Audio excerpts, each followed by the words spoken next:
Buenos días, mis queridos hermanos. Le ruego a nuestro Dios que nos envíe su Espíritu, que nos capacite e impresione nuestra mente y que podamos comprender el mensaje que Él nos trata de transmitir ese día. Hoy vamos a tratar de reflexionar sobre un texto que está titulado La más urgente necesidad del hombre. Y vamos a tratar de entender cuál es esa la más urgente necesidad del hombre, ¿verdad? Vamos a entrar en el texto y a ver qué es lo que nos trata de decir nuestro Dios. El hombre estaba dotado originalmente de facultades nobles y de un entendimiento bien equilibrado. Y nos dice que el hombre estaba dotado originalmente de facultades, ¿verdad? De unas facultades que vamos a ver que ahora mismo no las tenemos, ¿verdad? Pero que en origen sí que estaban. Por lo tanto, vamos a ver qué son esas facultades, qué es lo que nos quiere transmitir Dios, ¿verdad? Y que es la más urgente necesidad del hombre, ¿verdad? Era perfecto y estaba en armonía con Dios. Sus pensamientos eran puros, sus designios santos, ¿verdad? Pero estemos atentos aquí. Pero por la desobediencia, sus facultades se pervirtieron y el egoísmo reemplazó el amor. Por lo tanto, ahora mismo, en lugar de tener ese amor, ¿verdad?, que era parte de esas facultades originales en la creación del hombre, ahora somos egoístas. Y no nos cuesta mucho darnos cuenta que esa es la realidad, ¿verdad? Fijaos lo que nos dice aquí. Su naturaleza quedó tan debilitada por la transgresión que ya no pudo por su propia fuerza, ¿verdad?, resistir el poder del mal. Por lo tanto, ¿qué es lo que nos dice aquí? Que nuestra naturaleza se cambió, ¿verdad? Porque dice, su naturaleza quedó debilitada por la transgresión, por culpa del pecado, ¿verdad? Y que ya no pudo por su propia fuerza. Es decir, que nosotros en nuestra naturaleza original teníamos ese poder, esa fuerza, pero es que ahora ya no la tenemos. Eso es lo que trata de decirnos, ¿verdad?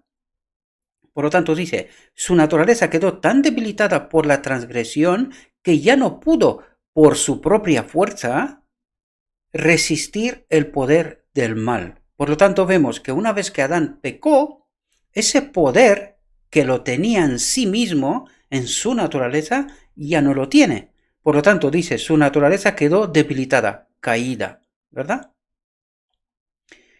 Fue hecho cautivo por Satanás y hubiera permanecido así para siempre si Dios no hubiese intervenido de una manera especial. Y ahora estemos atentos porque aquí vamos a ver qué propósito tiene el enemigo de Dios, ¿verdad? Fijaos, el tentador querría desbaratar el propósito que Dios había tenido cuando creó al hombre. Y vamos a ver cuál es ese propósito, vamos a averiguar cuál es ese propósito, ¿verdad?, que Dios tenía o que tuvo cuando creó al hombre, ¿verdad? Y que es ese poder que nos dice que estaba en nuestra naturaleza, pero que debido al pecado lo hemos perdido, ¿verdad? Eso es lo que nos trata de decir. Por tanto, dice, el tentador quería desbaratar el propósito que Dios había tenido cuando creó al hombre. Por lo tanto, quiere decir que Satanás está haciendo todo lo que puede para desbaratar, ¿verdad?, ese propósito de Dios, que ahora lo entenderemos qué es, ¿verdad?, ese propósito. Y aparte de eso, ¿verdad?, como consecuencia de eso, dice, así llenaría la tierra de sufrimiento y desolación y luego señalaría todo ese mal como resultado de la obra de Dios al crear el hombre. Por lo tanto, ¿qué es lo que quiere decir? Que al tratar de desbaratar ese propósito de Dios con el hombre, ¿verdad?, desde la creación, todas las consecuencias, todo lo que esté pasando en la tierra, ¿verdad? Todo el mal, Él lo señalaría todo ese mal como resultado de la obra de Dios. Es decir, tratando de distorsionar el auténtico carácter de Dios, ¿verdad? ¿Quién es Dios? Para que el hombre no pueda conectarse de nuevo con este propósito que Dios había tenido.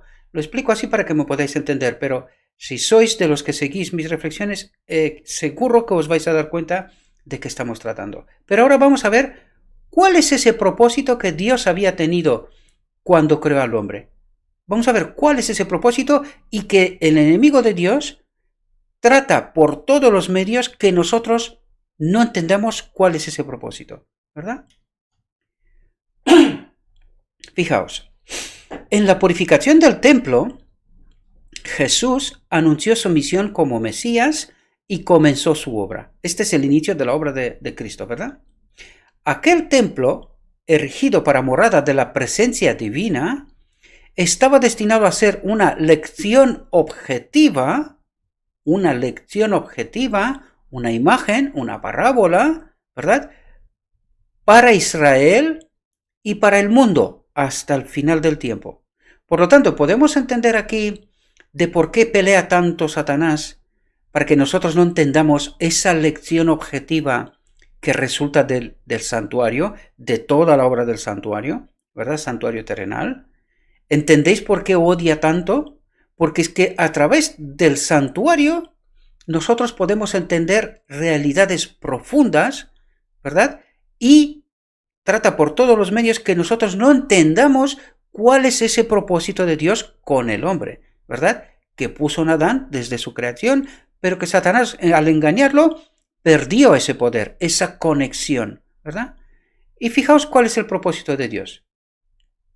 Desde las edades eternas, había sido el propósito de Dios que todo ser creado,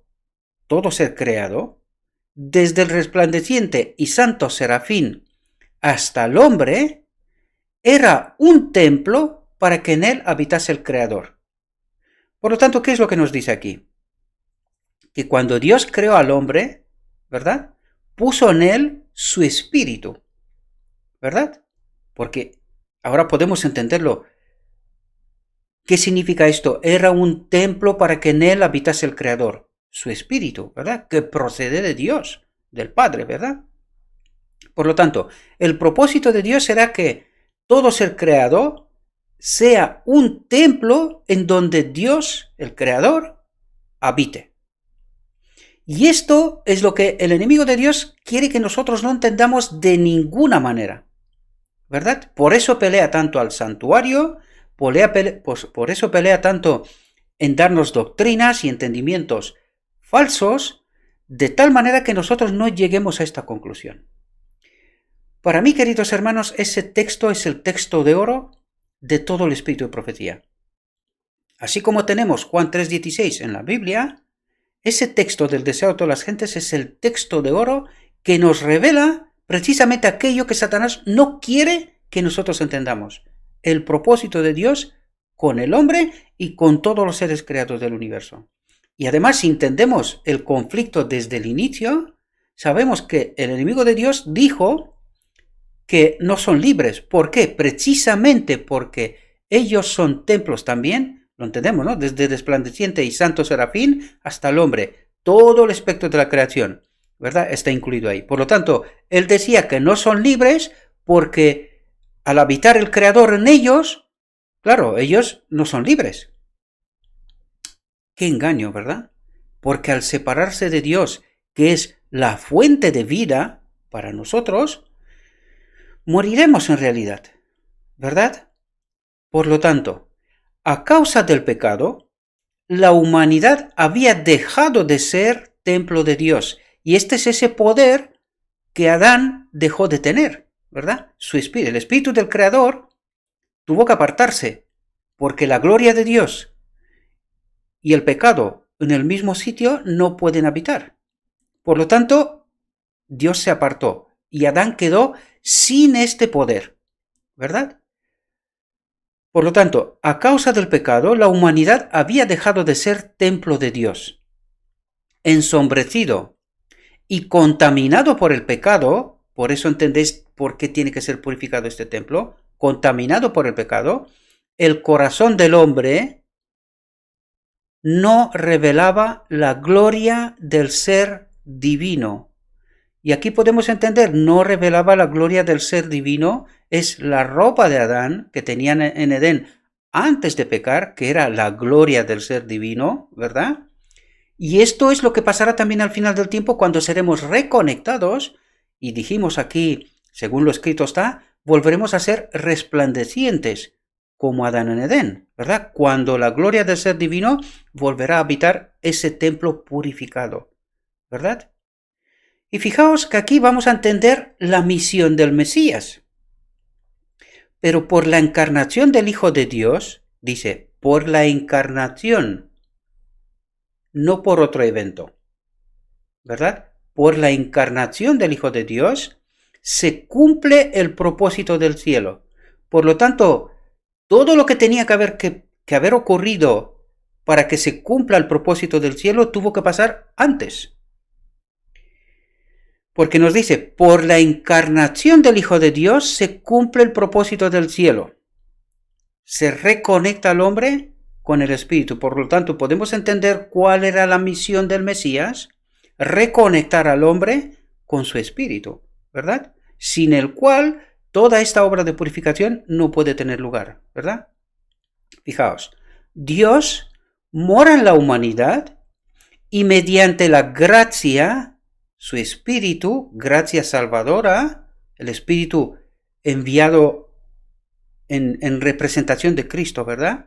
Y mediante la gracia salvadora, el Espíritu de Cristo, el corazón del hombre vuelve a ser su templo al final del día de la expiación. Por lo tanto, yo os diría que en este texto está sintetizada todo el conflicto universal y su resolución. Si entendemos bien las Escrituras y leemos ese texto, podemos darnos cuenta que en este texto está revelado el propósito de Dios, la caída de Adán y la solución de Dios para reconectar al hombre con su espíritu, para que vuelva a ser un templo, que ocurre al final del día de la expiación, una vez que esta gracia salvadora hace esta obra de purificación, ¿verdad? Bien, ahora que hemos entendido el propósito de Dios, ahora que entendemos la más urgente necesidad del hombre, vamos a seguir el texto original, porque esto es un texto añadido para que entendamos qué es el propósito de Dios, ¿verdad?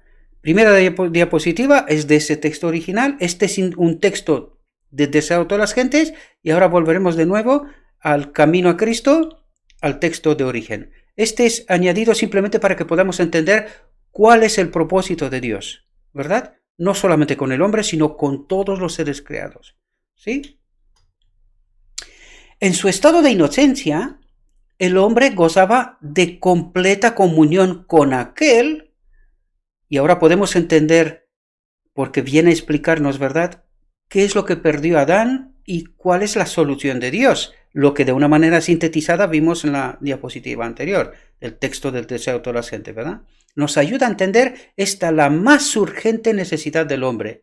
Y la más urgente necesidad del hombre es que sea reconectado con el Espíritu de Dios, ¿verdad? Esa es. Lo he dicho ya casi desde el principio, pero es necesario para que tengamos claro qué es lo que leemos y qué es lo que nuestro Dios nos quiere transmitir, ¿verdad? En su estado de inocencia, el hombre gozaba de completa inocencia frente al pecado, ¿verdad? A eso se refiere, no era inocente en otras cosas, no era un bebecito, sino que era un hombre adulto, ¿verdad? Por lo tanto, era inocente frente al pecado, no conocía pecado, ¿verdad? El hombre gozaba de completa comunión con aquel en quien están escondidos todos los tesoros de la sabiduría y de la ciencia. Por lo tanto, cuando estamos en conexión con Dios, ¿con quién estamos conectados? Dice, con todos los tesoros de la sabiduría y de la ciencia. Es como si estuvieran, hablando en términos actuales, estuviéramos conectados a un servidor del universo, teniendo acceso como Como hoy tenemos acceso a Internet a través de un ordenador, tenemos acceso a Internet y a toda esa base mundial de datos de toda la información que necesitamos. Pues eso es lo que nos garantiza la conexión con el Espíritu Santo en este templo, nos tiene conectados con la base de datos que es Dios del universo, ¿verdad? El tesoro de la sabiduría y de la ciencia. ¿Qué más se puede necesitar, verdad? Es así como también entendemos cuando Cristo tenía esas capacidades, cuando Natanael va orando y se acerca y dice, yo sabía que tú estabas orando. ¿Por qué? Porque Cristo estaba conectado con los tesoros de la sabiduría y de la ciencia. Por lo tanto, ¿entendemos lo que vamos a experimentar cuando volvemos al cielo de nuevo? Estaremos conectados con esta base de datos universal a través de Dios, ¿verdad? A través de Cristo y a través de Dios, ¿verdad? Pero después de su caída, no pudo encontrar gozo en la santidad. Gozo en la santidad no pudo encontrar al Espíritu de Dios.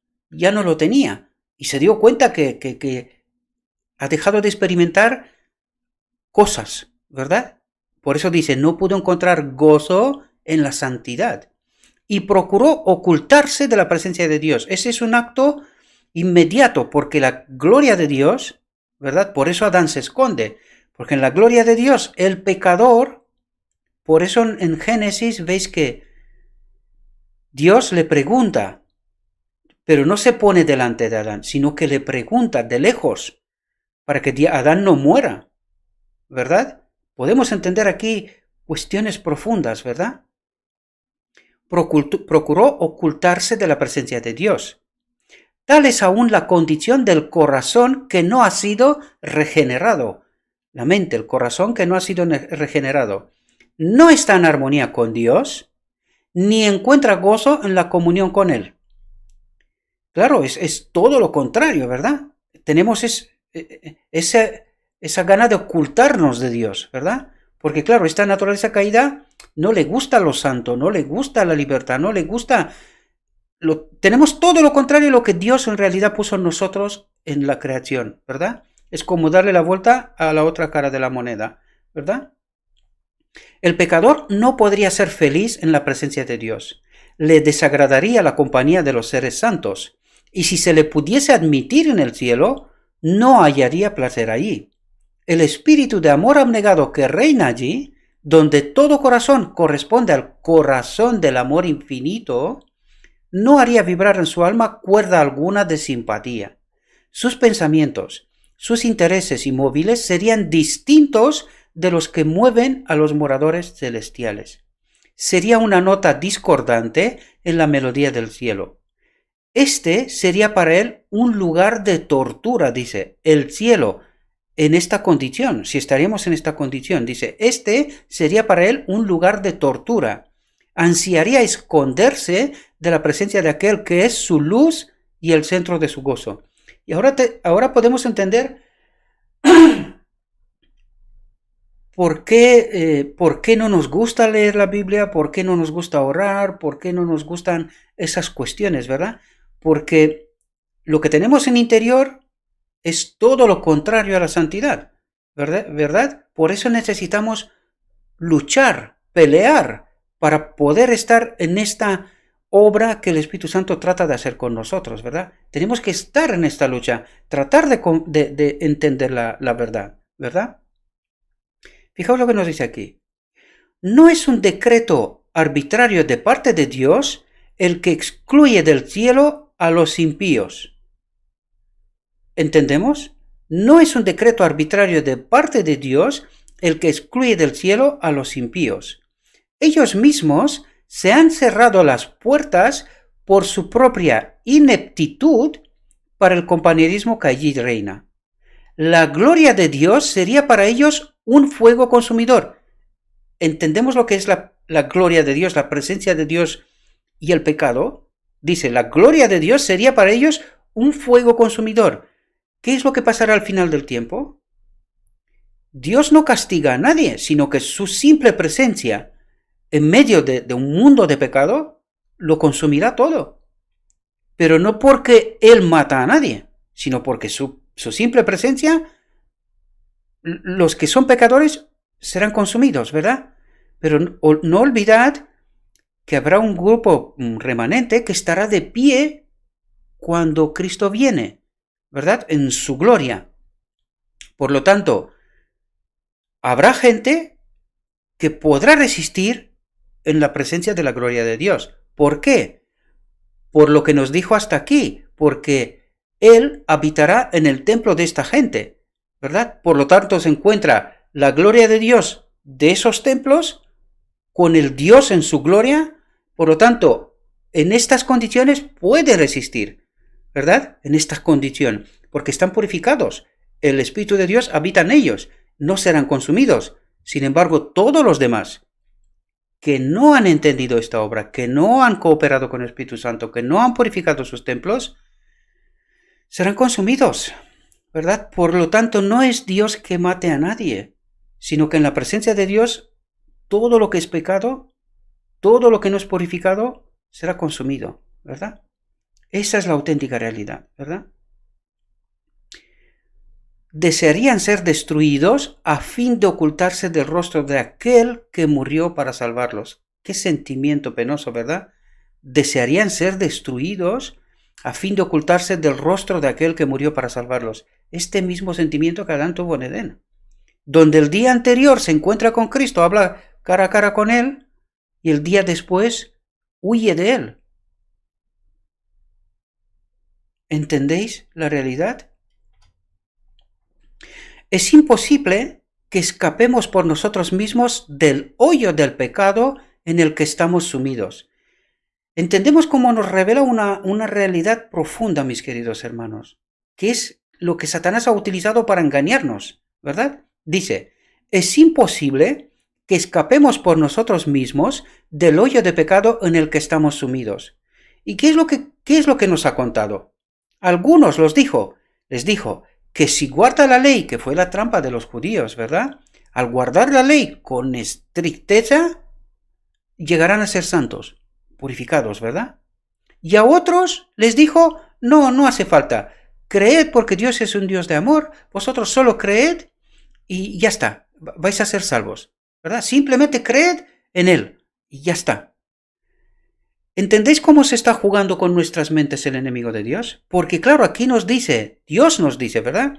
Es imposible que escapemos por nosotros mismos del hoyo de pecado en el que estamos sumidos. Por lo tanto, necesitamos ese poder de fuera que vuelva a ser su obra, la obra de purificación, y luego que vuelva a habitar ese templo. Por lo tanto, nosotros de ninguna manera podemos aportar nada para salir de este hoyo del pecado, para ser salvos.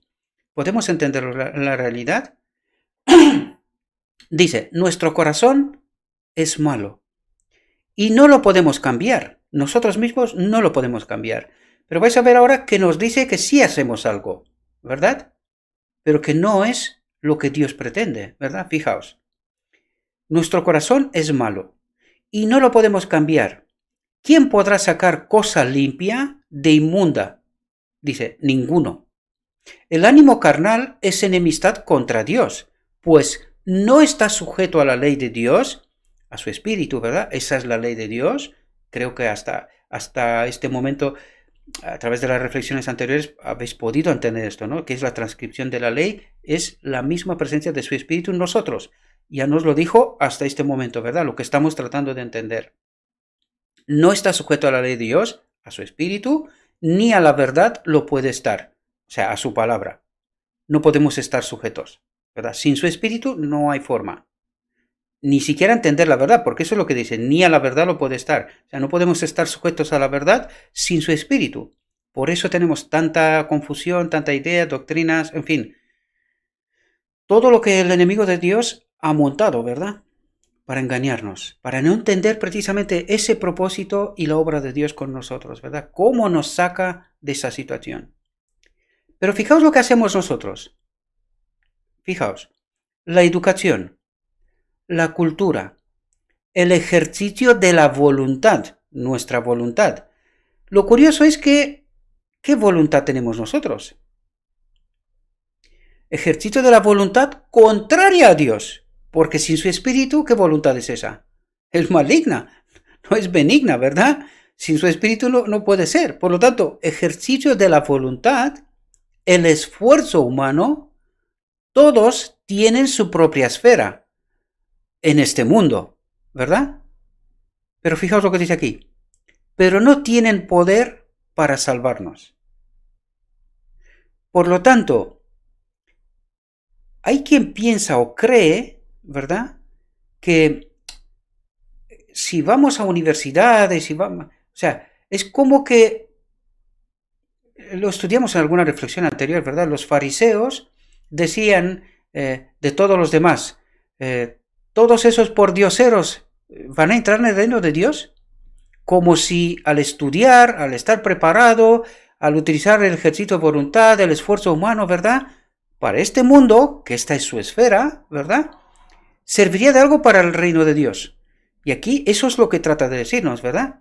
Pero no tienen poder para salvarnos. Tú puedes estar educado, puedes tener cultura, puedes ejercitar voluntad, esfuerzo humano, pero todo esto es contrario a Dios, porque Dios nos dice, sin mi espíritu, nada bueno podéis hacer, solo malo, hacemos por hacer, pero malo, no bueno, ¿verdad? Y eso es lo que en realidad utiliza el enemigo de Dios, que él sabe que sin su espíritu nada podemos hacer bien, solo mal, ¿verdad?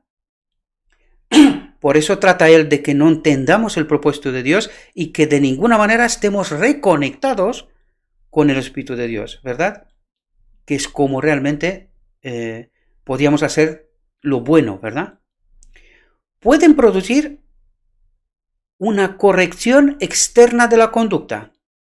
Y por eso yo os decía antes que ese espíritu malévolo simula en nosotros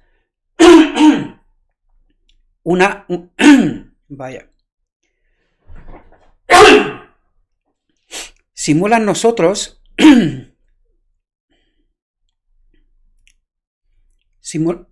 simulan nosotros como que estamos conectados con el Espíritu de Dios, ¿verdad?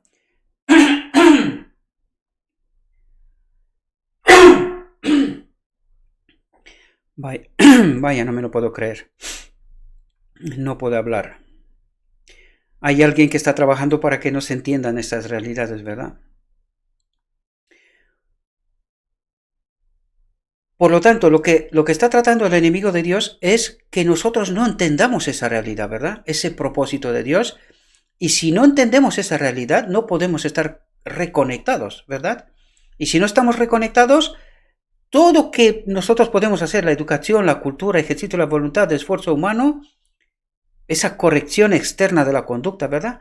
Ese espíritu que simula que estamos santificándonos, ¿verdad? Que estamos en el camino correcto, ¿verdad? Pero que en realidad es una obra falsa.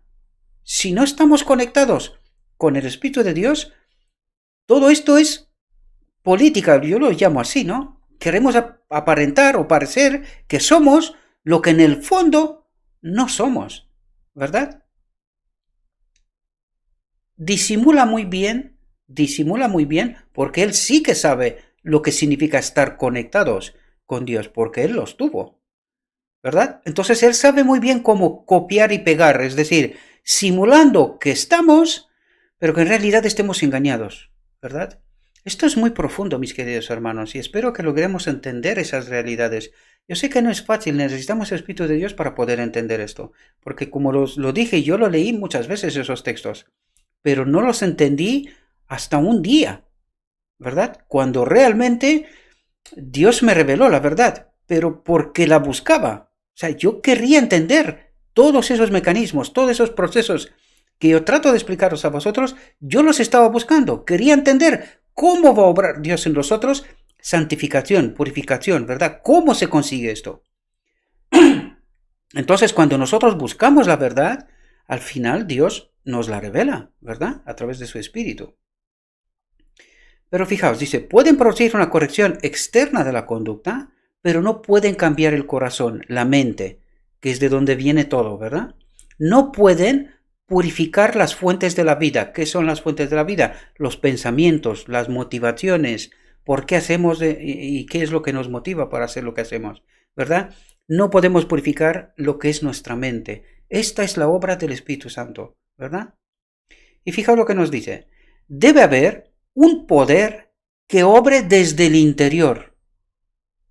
¿Y cuál es ese poder? Aquel que perdimos en Edén, ¿verdad? Una vida nueva, y aquí nos habla del final del día de la expiación, ¿verdad? Una vida nueva de lo alto, antes que el hombre pueda convertirse del pecado a la santidad. Es decir, necesitamos un cambio completo de arriba, antes de que nosotros podamos convertirnos del pecado a la santidad. Recordad que por nosotros mismos no podemos hacer nada. Por lo tanto, esta es la obra del Espíritu Santo. Solo Él puede purificar ese templo para que luego podamos tener esa nueva vida de lo alto antes que el hombre pueda convertirse de pecado a la santidad. Ese poder, dice, es Cristo. Únicamente su gracia, su Espíritu, puede vivificar las facultades muertas del alma y atraer esta a Dios, a la santidad. ¿Podemos entender la realidad aquí, verdad? Es decir, ese poder que es Cristo, su Espíritu en nosotros, nos justifica hoy, ¿verdad? Hoy me justifica, vivifica las facultades muertas del alma y atraer estas a Dios, a la santidad. Y es así como conseguimos esa nueva vida de lo alto, ¿verdad? Vaya que no me deja la voz casi nada hablar y aún quedan cosas. El Salvador dijo, a menos que el hombre naciere de nuevo, reciba ese espíritu, ¿verdad? Eso es lo que trata de decir, los nacidos del espíritu, engendrados del espíritu, lo vimos ayer, ¿verdad? A menos que reciba un corazón nuevo, una mente nueva, nuevos deseos, designios y móviles o motivaciones, ¿verdad? Que lo guíen a una nueva vida, no puede ver el reino de Dios. Por lo tanto, entendemos el condicionante. Si no estamos, o sea, si no somos conectados con el Espíritu de Dios para que pueda hacer en nosotros esa obra de purificación y que Él pueda volver a habitar en nuestro templo, dice, no puede ver el reino de Dios. Si no se produce ese cambio necesario, no podemos entrar en el reino de Dios. Fijaos lo que nos dice aquí. La idea de que lo único necesario es que se desarrolle lo bueno que existe en el hombre por naturaleza es un engaño fatal. Es decir, viene pegado a esta idea, ¿no?, de obediencia a la ley por nosotros mismos para que se desarrolle lo bueno, ¿verdad? Para que lleguemos a esta santificación deseada, ¿verdad? Pero dice, es un engaño fatal. Por lo tanto, esa tampoco es una vía. Es cercana a la realidad, la vía conservadora es más cercana a la realidad, pero aún así sigue siendo errónea. ¿Por qué? Porque eso tiene que ver que nosotros desarrollamos, o sea, nosotros esos hábitos, la educación, todo lo que dijimos antes, ¿verdad? Y creemos que poco a poco llegaremos a ser santos, o sea, a la santificación, ¿verdad? Pero nos dice, esto es un engaño fatal. O sea, es una vía muerta. Ya lo experimentaron los judíos, ¿verdad? Y Cristo les dijo que de ninguna manera con aquello se puede entrar en el reino de Dios. No se puede. Fijaos lo que nos dice. El hombre natural, no el hombre natural, ¿cómo es el hombre natural sin el Espíritu de Dios? Malo, egoísta, ¿verdad? El hombre natural no recibe las cosas del Espíritu de Dios. Es decir, es precisamente ese mecanismo que decíamos antes, mientras elegimos pecar, porque eso es lo que hace el hombre natural, vive como le dé la gana, ¿verdad? El hombre natural no recibe las cosas del Espíritu de Dios, porque le son insensatez. No las entiende, ¿verdad? Ni las puede conocer por cuanto se disciernen espiritualmente. Por lo tanto, entendemos que debemos de cooperar con el Espíritu de Dios. De alguna manera eso es lo que trata de decirnos. Mientras este hombre natural no entiende, no trata de entender de discernir las realidades de Dios, ¿verdad? No está en búsqueda de ese Espíritu de Dios, sin el cual nada bueno puede ocurrir en nosotros, ¿verdad? Pues no entendemos las Escrituras, no discernimos espiritualmente, discernimos de manera natural. Y de manera natural ya sabemos que solo puede ser malo, mal entendimiento, malas formas, mala educación, todo es malo, ¿verdad? No te maravilles que te dije, os es necesario nacer de nuevo. De Cristo está escrito, en Él estaba la vida, lo vimos ayer, ¿verdad? ¿Quién era esa vida? El Padre. En Él estaba la vida. Y la vida era la luz de los hombres. El único nombre debajo del cielo dado a los hombres en el cual podemos ser salvos. Ya lo vimos, el Espíritu del Padre habitaba en Él y por eso esa era su justicia y a través de Cristo estará en nosotros y esta será nuestra justicia.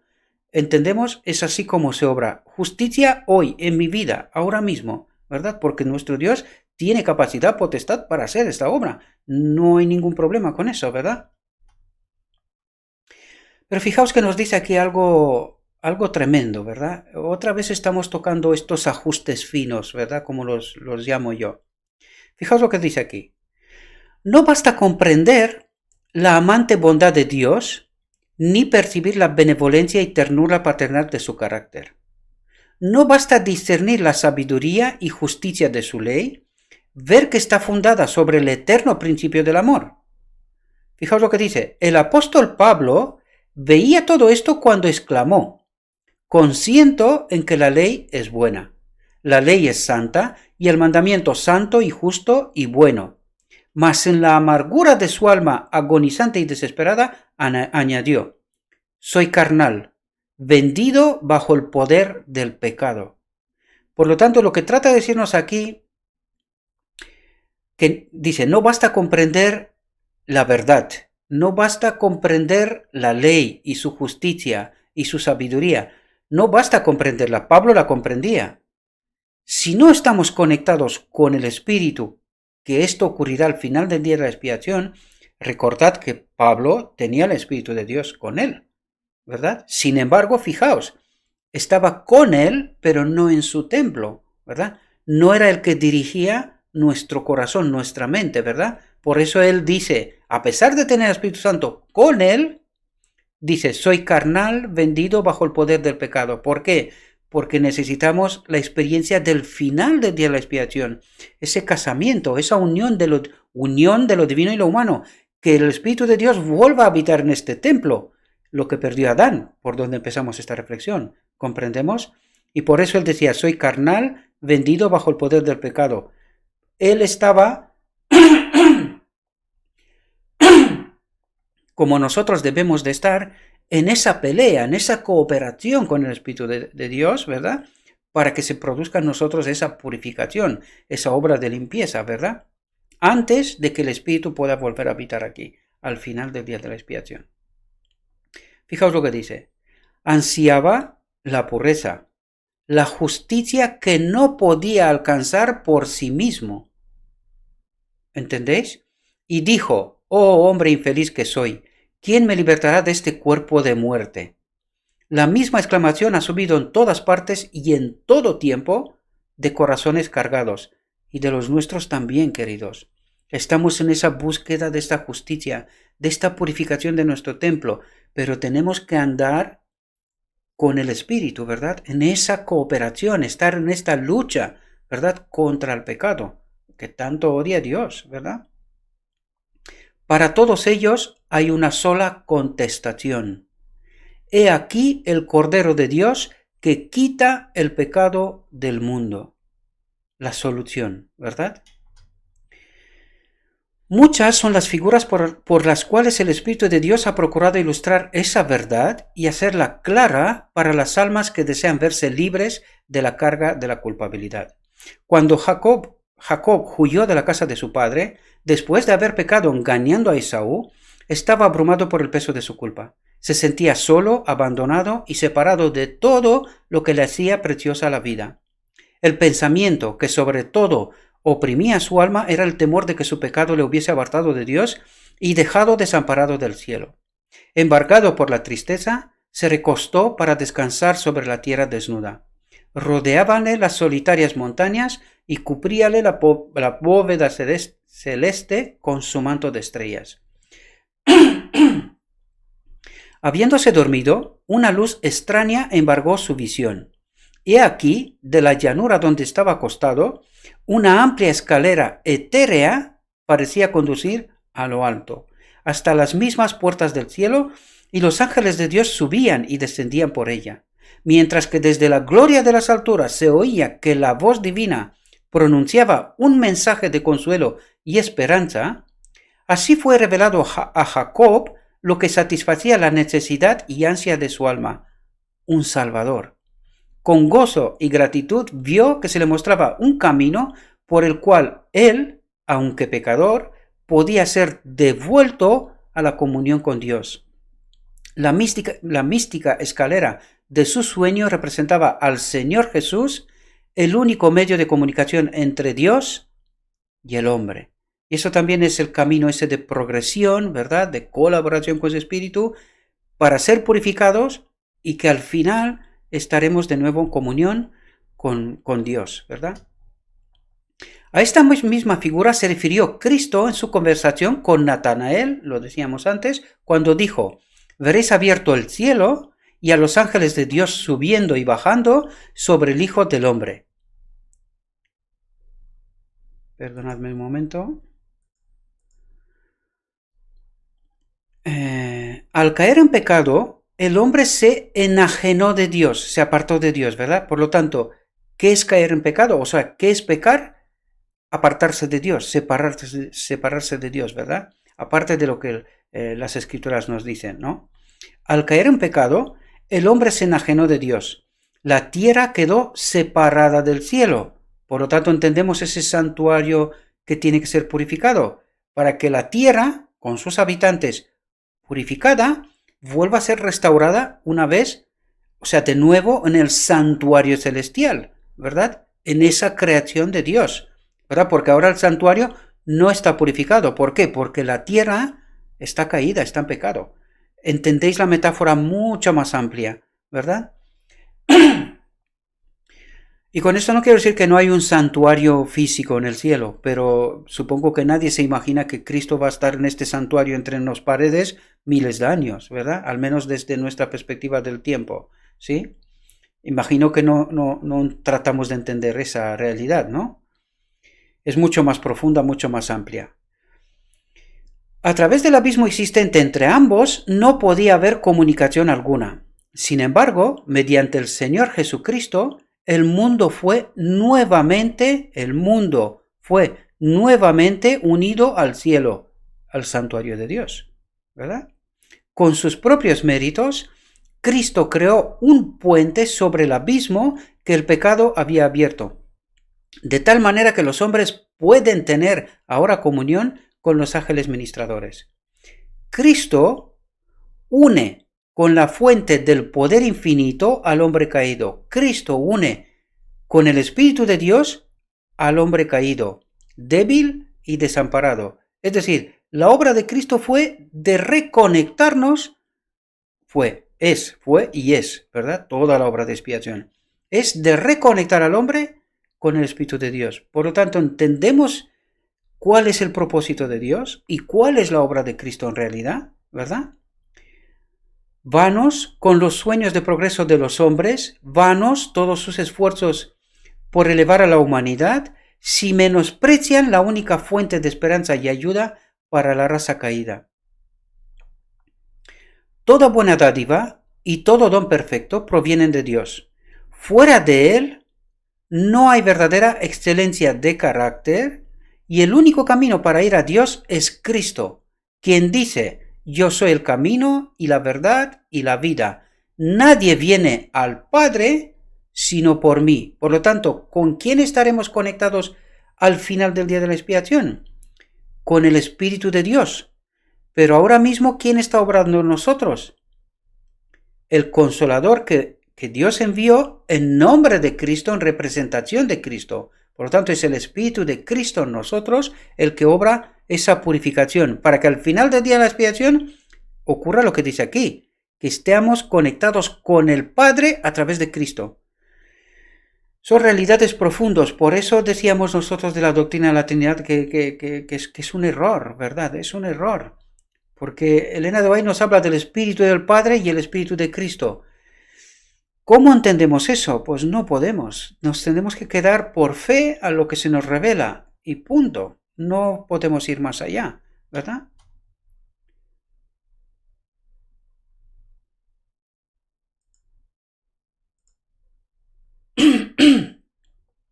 El corazón de Dios suspira por su... Atentos aquí, fijaos, para que podamos entender quién es nuestro Dios.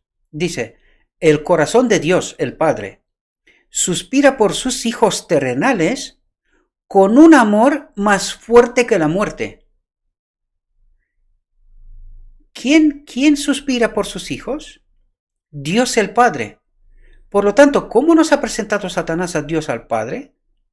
Como que Cristo nos tiene que justificar a un Padre como si fuera malo, que no nos quiere, que no quiere que estemos con Él. Y fijaos lo que nos dice aquí el texto. El corazón de Dios, la mente de Dios, por decirlo de alguna manera, porque no hay forma de entender esto, suspira por sus hijos terrenales con un amor más fuerte que la muerte. Fijaos aquí, ¿dónde se ha hecho el sacrificio? Es que tenemos que entenderlo, porque ¿quién es el sumo sacerdote en este caso? Para poder entender el santuario terrenal. ¿Quién es el sumo sacerdote? El Padre. Por tanto, el Padre da a su Hijo. ¿Dónde? En el cielo. Cuando se hizo el plan, Él ya se ofreció como el Cordero de Dios. Por lo tanto, el sacrificio redentor ocurrió allí, empezando por la obra de la tierra y hasta el final del día de la expiación, ¿verdad? Toda esta obra es la obra expiatoria, ¿verdad? Fijaos lo que dice, al dar a su Hijo, nos ha vertido todo el cielo en un don, su Espíritu. ¿Podemos entender? Porque aquí teníamos, por ejemplo, mucha gente piensa que la expiación se ha hecho en la cruz, que la expiación no es un momento, y es toda la obra, ¿verdad? Es la obra expiatoria que empieza en el cielo y acaba al final del día de la expiación, ¿verdad? Con la venida de Cristo, la segunda venida de Cristo. Pero nadie se pregunta aquí, Lucifer, cuando pecó, ¿él benefició de un tiempo de gracia? ¿Y los ángeles caídos tuvieron un tiempo de gracia? ¿Hubo un sacrificio para ellos? Recordad, el hombre fue creado después del pecado de Lucifer. ¿Entendéis? Aquí hay realidades profundas que no nos paramos a pensar y no nos damos cuenta. Por lo tanto, Lucifer, si se hubiese retractado, ¿verdad?, del error cometido, ¿ese pecado tenía que ser redimido? Sí. ¿Cómo? Si el hombre todavía no fue creado. ¿Cómo hubiese sido redimido Lucifer y los otros ángeles?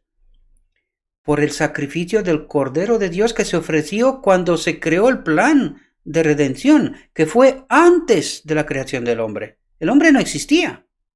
Por lo tanto, ¿qué sacrificio en ese tiempo de gracia, que también ellos beneficiaron de un tiempo de gracia, Satanás y los ángeles?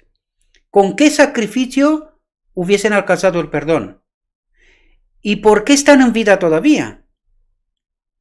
Es en base al sacrificio del Cordero de Dios. ¿Podemos entender esa realidad también? No nos paramos a pensar, nosotros solo pensamos, porque esa es nuestra naturaleza, de manera egoísta, y pensamos en nosotros. Pero ellos también tenían que beneficiar de su tiempo de gracia, de su periodo de arrepentimiento, y también su pecado necesitaba ser justificado, ¿verdad? O sea, redimido, expiado, ¿verdad? Y no nos paramos a pensar en esto, ¿verdad? Y hay muchas cosas que no están muy bien ligadas, ¿verdad? En nuestro entendimiento y en nuestra teología. No lo tenemos tan claro como debería de ser, ¿verdad? Hay lagunas, ¿verdad? La vida, la muerte y la intercesión del Salvador, el ministerio de los ángeles, las súplicas del Espíritu Santo, el Padre que obra sobre todo y por todo, el Padre que obra sobre todo y por todo, el interés incesante de los seres celestiales, fijaos lo que dice aquí, todos son movilizados en favor de la redención del hombre. Todo el cielo, empezando por el Padre, todo el cielo está movilizado en favor de la redención del hombre. Por lo tanto, se perderán solamente aquellos que expresamente han rechazado ese don de Dios, ¿verdad? Ese don de Dios, es el Cordero de Dios, ¿verdad? El que conecta de nuevo al Padre con sus criaturas, ¿verdad? Contemplemos el sacrificio asombroso que fue hecho para nuestro beneficio. Procuremos apreciar el trabajo y la energía que el cielo consagra a rescatar al perdido y hacerlo volver a la casa de su Padre. Jamás podrían haberse puesto en acción motivos más fuertes y energías más poderosas. ¿Acaso los grandiosos galardones por el bien hacer, el disfrute del cielo, la compañía de los ángeles, la comunión y el amor de Dios y de su Hijo, la elevación y el acrecentamiento de todas nuestras facultades por las edades eternas, no son incentivos y estímulos poderosos que nos instan a dedicar a nuestro Creador y Salvador el amante servicio de nuestro corazón, de nuestra mente, ¿verdad? La dedicación de nuestra vida para todo lo que Dios pone a nuestro alcance? ¿No es suficiente? Y por otra parte, los juicios de Dios pronunciados contra el pecado, la retribución inevitable, la degradación de nuestro carácter y la destrucción final se presentan en la palabra de Dios para amonestarnos contra el servicio de Satanás, y no para castigar o matar al hombre. ¿Entendemos lo que nos está diciendo? Es decir, todas las amonestaciones que tenemos en las Escrituras es para evitar estar al servicio de Satanás. Eso es lo que trata de decirnos nuestro Dios. Él nos amonesta para que entendamos, ¿verdad? Que se nos abra la mente y que entendamos, dejad de estar al servicio de Satanás. Venid conmigo, quiero estar unidos con vosotros. Eso es lo que trata de decirnos a través de toda la Escritura, ¿verdad? Y que ¿cómo ha entendido el hombre? Que Dios, o el Dios del Antiguo Testamento, es un Dios castigador, un Dios duro, que reprende, que mata, que... ¿Y quién está detrás? ¿Ahora podéis entender? ¿Quién está detrás? Ay, mis queridos hermanos, ojalá seremos capaces de entender esas realidades, mis queridos hermanos, porque nuestro Dios es un Dios de amor en profundidad y no comete ningún acto contrario a su carácter. Aun siendo Dios, es fiel a su carácter, a sus principios, ¿verdad? No hay excepción en este sentido. Nos ha engañado Satanás en esto. Fijaos, ¿no apreciaremos la misericordia de Dios? ¿Qué más podía Él hacer? Si lo dijimos ayer, lo dio todo. Lo único que tenía era su Hijo. Lo dio todo. ¿Podemos entender eso? Cuando dice lo dio, nosotros decimos el Hijo de Dios. Es considerado el Hijo de Dios, pero que el Dios en naturaleza, su Hijo, ¿verdad? Ese ser no existe. Exclusivamente Dios. Él lo ha dado, no lo volverá a tener nunca. ¿Podemos entender esa realidad? Porque Cristo ya no es el Hijo de Dios de antes, exclusivamente divino. Él esa exclusividad la ha perdido. ¿Por quién? Por nosotros. Por eso dice, Él lo ha dado todo a su Hijo. ¿Podemos entender esa realidad? Nos va a costar la eternidad para poder alcanzar la profundidad de esto, queridos hermanos. Entremos en perfecta relación con aquel que nos amó con amor asombroso. Aprovechemos los medios que nos han sido provistos,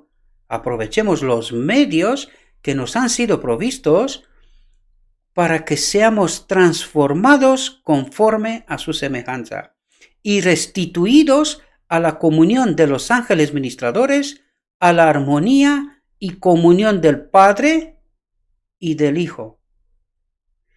Espero que entendamos bien esa reflexión, mis queridos hermanos, porque vuelvo al título inicial. ¿Ahora podéis entender cuál es nuestra más urgente necesidad? Estar conectados con el Espíritu de Dios. Si no, moriremos.